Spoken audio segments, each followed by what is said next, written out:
Now get Srila Prabhupada's books in ebook and audiobook form. Download the Transcend app.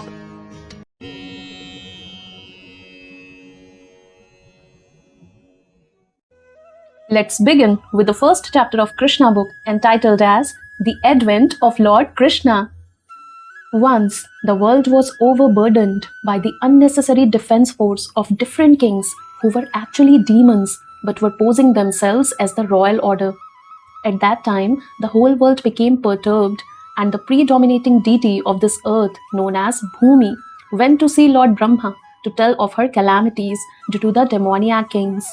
Bhumi assumed the shape of a cow and presented herself before Lord Brahma with tears in her eyes. She was bereaved and was weeping just to invoke the Lord's compassion. She related the calamitous position of the earth, and after hearing this, Lord Brahma became much aggrieved, and he at once started for the ocean of milk where Lord Vishnu resides. Lord Brahma was accompanied by all the demigods headed by Lord Shiva, and Bhumi also followed. Arriving on the shore of the milk ocean, Lord Brahma began to pacify Lord Vishnu, who had formerly saved the earthly planet by assuming the transcendental form of a boar. In the Vedic mantras, there is a particular type of prayer called Purusha Sukta. Generally, the demigods offer their obeisances unto Vishnu, the Supreme Personality of Godhead, by chanting the Purusha Sukta. It is understood herein that the predominating deity of every planet can see the Supreme Lord of this universe, Brahma, whenever there is some disturbance on his planet. And Brahma can approach the Supreme Lord, Vishnu, not by seeing him directly, but by standing on the shore of the ocean of milk. There's a planet within this universe called Shvetadvipa, and on that planet, there is an ocean of milk. It is understood from various Vedic literatures that just as there is the ocean of salt water on this planet, there are various kinds of oceans on other planets. Somewhere there is an ocean of milk, somewhere there is an ocean of oil, and somewhere there are oceans of liquor and of many other types of liquids. The Purusha Sukta is the standard prayer which the demigods recite to appease the Supreme Personality of Godhead, Kshirodakshayi Vishnu. Because he is lying on the ocean of milk, he is called Kshirodakshayi Vishnu. He is the form of the Supreme Personality of Godhead through whom all the incarnations within the universe appear. After all the demigods offered the Purusha Sukta prayer to the Supreme Personality of Godhead, they apparently heard no response. Then Lord Brahma personally sat in meditation, and there was a message transmission from Lord Vishnu to Brahma.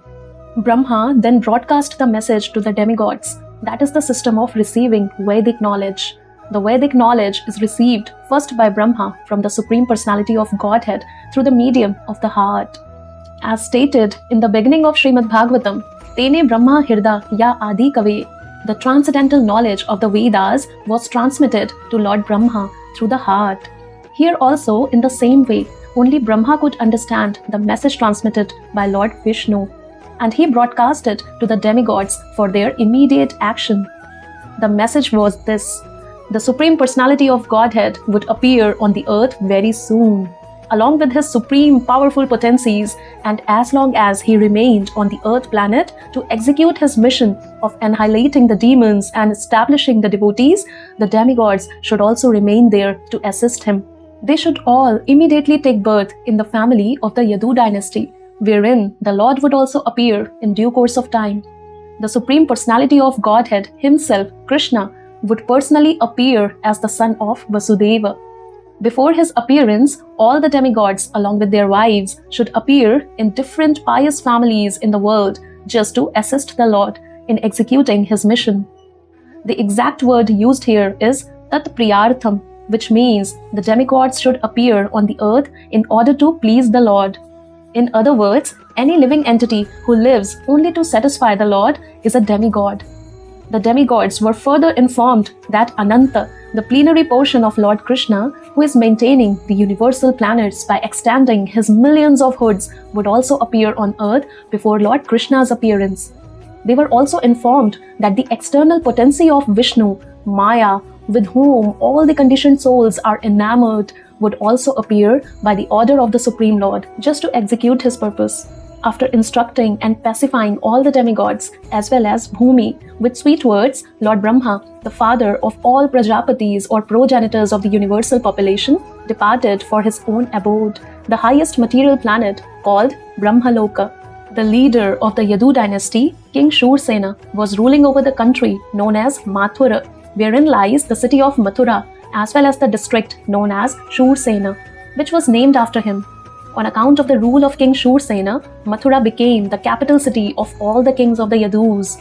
Mathura was also made the capital of the kings of the Yadu dynasty because the Yadus were a very pious family and knew that Mathura is the place where Lord Sri Krishna lives eternally, just as he also lives in Dwarka. Once upon a time, Vasudeva, the son of Shursena, just after marrying Devaki, was going home on his chariot with his newly wedded wife. The father of Devaki, known as Devaka, had contributed a sufficient dowry because he was very affectionate toward his daughter. He had contributed hundreds of chariots completely decorated with gold equipments. At that time, Kansa, the son of Ugrasena, in order to please his sister Devaki, had voluntarily taken the reins of the horses of Vasudeva's chariot and was driving. According to the custom of the Vedic civilization, when a girl is married, the brother takes the sister and brother-in-law to their home. Because the newly married girl may feel too much separation from her father's family, the brother goes with her until she reaches her father-in-law's house. The full dowry contributed by Devaka was as follows: 400 elephants fully decorated with golden garlands, 15,000 decorated horses, and 1,800 chariots. He also arranged for 200 beautiful girls to follow his daughter. The Kshatriya system of marriage, still current in India, dictates that when a Kshatriya is married, a few dozens of bride's young girlfriends, in addition to the bride, go to the house of the king. The followers of the queen are called maidservants, but actually they act as friends of the queen. This practice is prevalent from time immemorial, traceable at least to the time before the advent of Lord Krishna, 5,000 years ago. So Vasudeva brought home another 200 beautiful girls along with his wife Devaki. While the bride and bridegroom were passing along the chariot, there were different kinds of musical instruments playing to indicate the auspicious moment. There were conch shells, bugles, drums, and kettle drums combined together. They were vibrating a nice concert. The procession was passing very pleasingly, and Kamsa was driving the chariot, when suddenly there was a miraculous sound vibrated from the sky, which specially announced to Kamsa, "Kamsa, you are such a fool. You are driving the chariot of your sister and your brother-in-law, but you do not know that the 8th child of this sister will kill you." Kamsa was the son of Ugrasena of the Bhoja dynasty. It is said that Kamsa was the most demoniac of all the Bhoj dynasty kings. Immediately after hearing the prophecy from the sky, he caught hold of Devaki's hair and was just about to kill her with his sword. Vasudeva was astonished at Kamsa's behavior, and in order to pacify the cruel, shameless brother-in-law, he began to speak as follows, with great reason and evidence. He said, "My dear brother-in-law, Kamsa, you are the most famous king of the Bhoja dynasty, and people know that you are the greatest warrior and a valiant king. How is it that you are so infuriated that you are prepared to kill a woman who is your own sister at this auspicious time of her marriage? Why should you be so much afraid of death? Death is already born along with your birth. From the very day you took your birth, you began to die. Suppose you are 25 years old, that means you have already died 25 years. Every moment, every second you are dying. Why then should you be so much afraid of death? Final death is inevitable. You may die either today or in 100 years. You cannot avoid death. Why should you be so much afraid? Actually, death means annihilation of the present body. As soon as the present body stops functioning and mixes with the 5 elements of material nature, the living entity within the body accepts another body according to his present actions and reactions. It is just like when a man walks on the street, he puts forward his foot, and when he is confident that his foot is situated on sound ground, he lifts the other foot. In this way, one after another, the bodies change and the soul transmigrates. See how the plant forms change from one twig to another so carefully. Similarly, the living entity changes his body as soon as the higher authorities decide on his next body.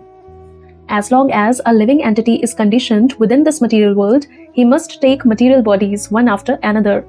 His next particular body is offered by the laws of nature, according to the actions and reactions of this life. This body is exactly like one of the bodies which we always see in dreams. During our dream of sleep, we create so many bodies according to mental creation. we have seen gold and we have also seen a mountain. So in a dream, we can see a golden mountain by combining the two ideas. Sometimes in dreams, we see that we have a body which is flying in the sky, and at the same time, we completely forget our present body.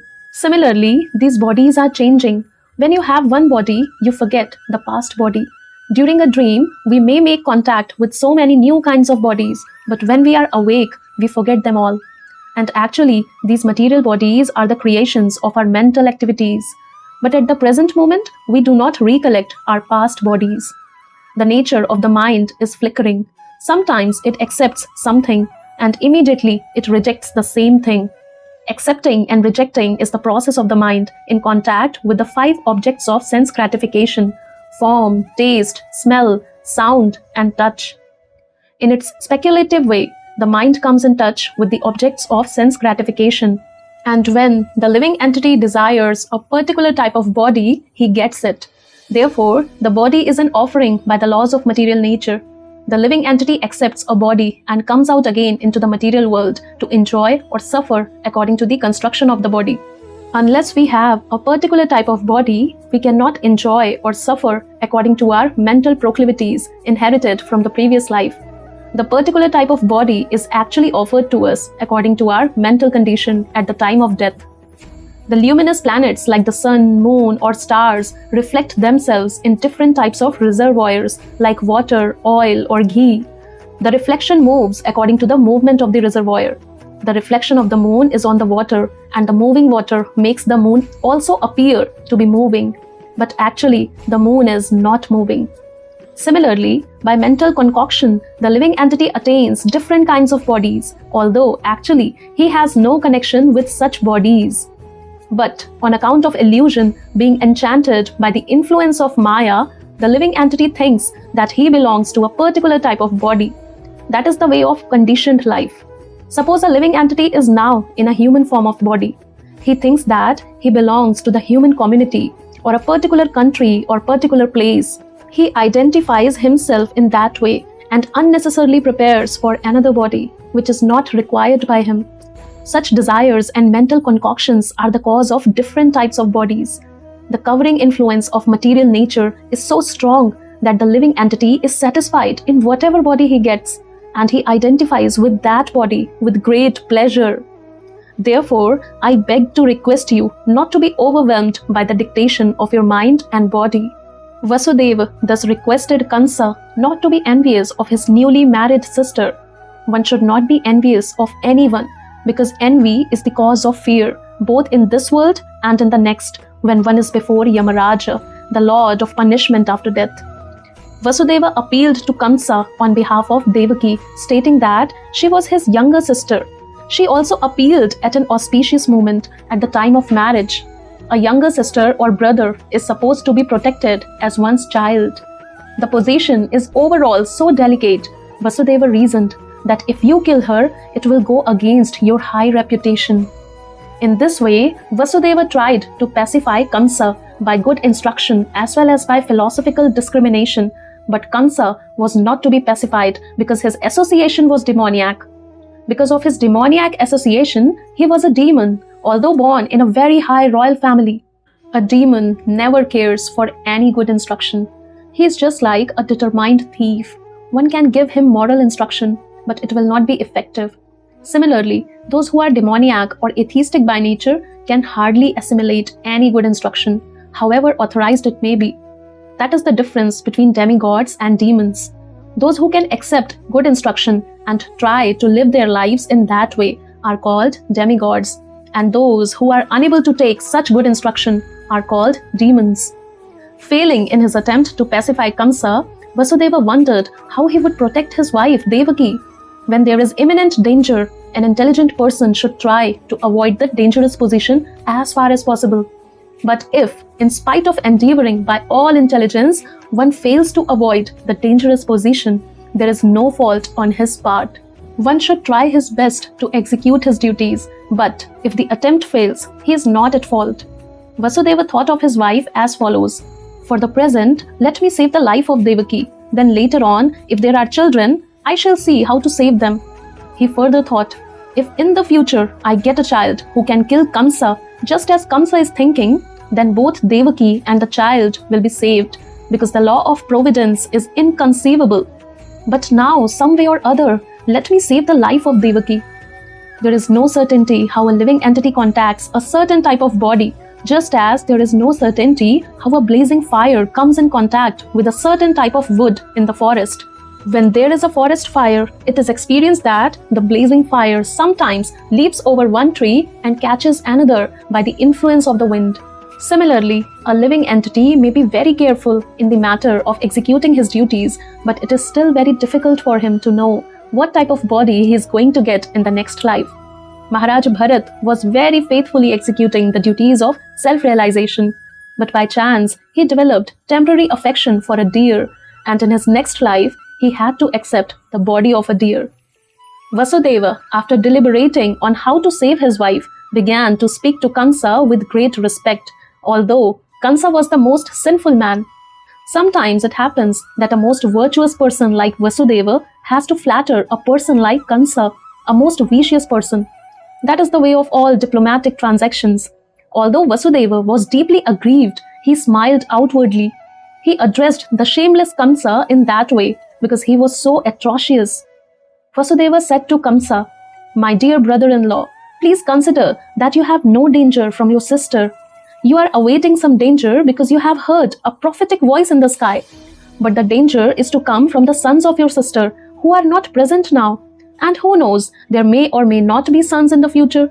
Considering all this, you are safe for the present, nor is there cause of fear from your sister. If there are any sons born of her, I promise that I shall present all of them to you for necessary action." Kamsa knew the value of Vasudeva's word of honor, and he was convinced by his argument. For the time being, he desisted from the heinous killing of his sister. Thus Vasudeva was pleased and praised the decision of Kamsa. In this way, he returned to his home. Each year thereafter, in due course of time, Devaki gave birth to a child. Thus she gave birth to 8 male children, as well as 1 daughter. When the first son was born, Vasudeva kept his word of honor and immediately brought the child before Kansa. It is said that Vasudeva was very much elevated and famous for his word of honor, and he wanted to maintain this fame. Although it was very painful for Vasudeva to hand over the newly born child, Kamsa was very glad to receive him. But he became a little compassionate with the behavior of Vasudeva. This event is very exemplary. For a great soul like Vasudeva, there is nothing considered to be painful in the course of discharging one's duty. A learned person like Vasudeva carries out his duties without hesitation. On the other hand, a demon like Kamsa never hesitates in committing any abominable action. It is said, therefore, that a saintly person can tolerate all kinds of miserable conditions of life. A learned man can discharge his duties without awaiting favorable circumstances.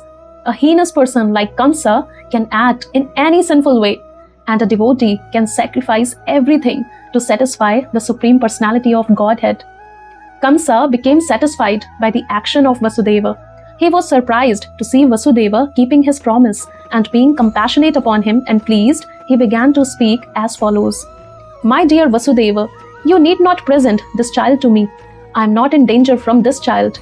I have heard that the 8th child born of you and Devaki will kill me. Why should I accept this child unnecessarily? You can take him back." When Vasudeva was returning home with his firstborn child, although he was pleased by the behavior of Kamsa, he could not believe in him because he knew that Kamsa was uncontrolled. An atheistic person cannot be firm in his word of honor. One who cannot control the senses cannot be steady in his determination. The great politician Chanakya Pandit said, "Never put your trust in a diplomat or a woman. Those who are addicted to unrestricted sense gratification can never be truthful, nor can they be trusted with any faith." At that time, the great sage Narada came to Kamsa. He was informed of Kamsa's becoming compassionate to Vasudeva and returning his firstborn child. Narada was very eager to accelerate the descent of Lord Krishna as soon as possible. He therefore informed Kamsa that in Vrindavana, personalities like Nanda Maharaj and all the other cowherd men and their wives, and on the other side, Vasudeva, his father Shursena, and all his relatives born in the family of Vrishni of the Yadu dynasty, along with all their friends and well-wishers, were actually demigods. Narada warned Kansa to be careful of them, since Kansa and his friends and advisors were all demons. Demons are always afraid of demigods. After being thus informed by Narada about the appearance of the demigods in different families, Kansa at once became very much alarmed. He understood that since the demigods had already appeared, Lord Vishnu must be coming soon. He at once arrested both his brother-in-law Vasudeva and Devaki and put them behind prison bars. Within the prison, shackled in iron chains, Vasudeva and Devaki gave birth to a male child year after year, and Kansa, thinking each of the babies to be the incarnation of Vishnu, killed them one after another. He was particularly afraid of the eighth child, but after the visit of Narada, he came to the conclusion that any child might be Krishna. Therefore, it was better to kill all the babies who took birth from Devaki and Vasudeva. This action of Kamsa is not very difficult to understand. In the history of the world, there are many instances of persons in the royal order who have killed their father, brother, or whole family and friends for the satisfaction of their ambitions. There is nothing astonishing about this, for members of the demoniac, greedy royal order can kill anyone for their nefarious ambitions. Kamsa was made aware of his previous birth by the grace of Narada. He learned that in his previous birth he had been a demon of the name Kalanemi, and that he had been killed by Vishnu. Having now taken his birth in the Bhoja family, he decided to become the deadly enemy of the Yadu dynasty. Krishna was going to take birth in that family, and Kamsa was very much afraid that he would be killed by Krishna, just as he had been killed in his last birth. He first of all imprisoned his father Ugrasena because he was the chief king among the Yadu, Bhoja and Andhaka dynasties, and he also occupied the kingdom of Shursena, Vasudeva's father. He declared himself the king of all such places. Thus ends the Bhaktivedanta purport of the first chapter of Krishna, the advent of Lord Krishna.